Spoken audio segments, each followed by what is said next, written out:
ক্রিয়া উপদেষ্টার একটা ছবি নিয়ে, নামাজের ছবি নিয়ে, আজকে ঈদের দিন ছিল, সেই ছবি নিয়ে ব্যাপক আলোচনা সমালোচনা হচ্ছে।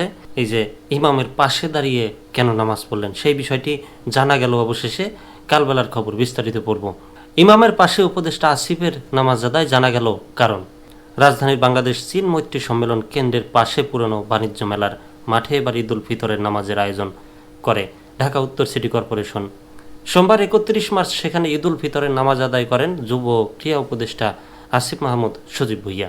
তবে নামাজে তার কাতারে দাঁড়ানোর দৃশ্যের ছবি এবং এক দিক থেকে করা ভিডিও নিয়ে দিনভর সামাজিক যোগাযোগ মাধ্যমে আলোচনা চলছিল। প্রচারিত ছবি ও ভিডিওতে দেখা যাচ্ছে ইমামের ঠিক পেছনে আলাদা একটি কাতারে দাঁড়িয়েছেন আসিফ মাহমুদ। এই কাতারের আর কাউকে দেখা যাচ্ছে না। এতেই আলোচনার সূত্রপাত ঘটে।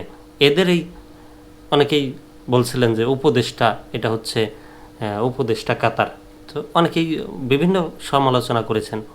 ঈদের এই জামাতে ইমামতি করেন কারি গোলাম মোস্তফা এবং বিকল্প ইমাম হিসেবে সঙ্গে ছিলেন মুফতি জুবাইর আহমেদ আল আজহারি।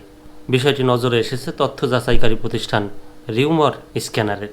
এ সংক্রান্ত একটি লাইভ ভিডিও খুঁজে বের করে সেটি বিশ্লেষণ করে রিউমার স্ক্যানার দেখতে পায় আসিফ শুরুতে অন্য মুসল্লিদের সঙ্গে প্রথম কাতারেই দাঁড়িয়েছিলেন। নামাজ শুরুর আগে ইমাম নামাজের জন্য সবাইকে দাঁড়াতে বলেন। বিকল্প ইমাম মুফতি জুবাইর আহমেদ আল আজহারি তখন ইমামের হাতে ডান পাশে একটু পেছনে দাঁড়ান। মাইকে প্রথম কাতার থেকে যে কোনো একজনকে ইমামের বাঁ পাশে একটু পেছনে দাঁড়ানোর আহ্বান জানানো হয়। কয়েকজনের পরামর্শে আসিফ সামনে এসে দাঁড়ান।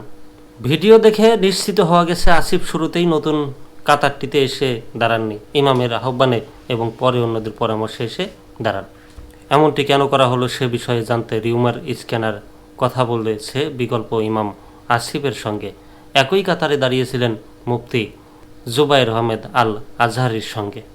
তিনি বলেন, ইমাম সাহেবের সঙ্গে বিকল্প ইমাম সাহেব দাঁড়াবেন। এক পাশে দাঁড়ালে অন্য পাশে খালি থাকে, পেছনে জায়গা হচ্ছিল না, বিধায় সামনে আরেকজন আসতে হয়।